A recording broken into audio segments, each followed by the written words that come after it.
بسم اللہ الرحمن الرحیم۔ شب معراج کا وظیفہ بزرگوں سے مذکور ہے کہ 27ویں رجب کو رات کے وقت 4 رکعت نوافل 2 کر کے پڑھے جائیں۔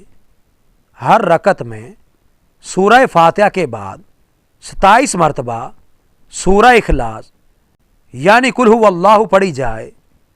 سلام پھیرنے کے بعد اسی مقام پر بیٹھا رہے اور بیٹھ کر 70 مرتبہ درود پاک پڑھے۔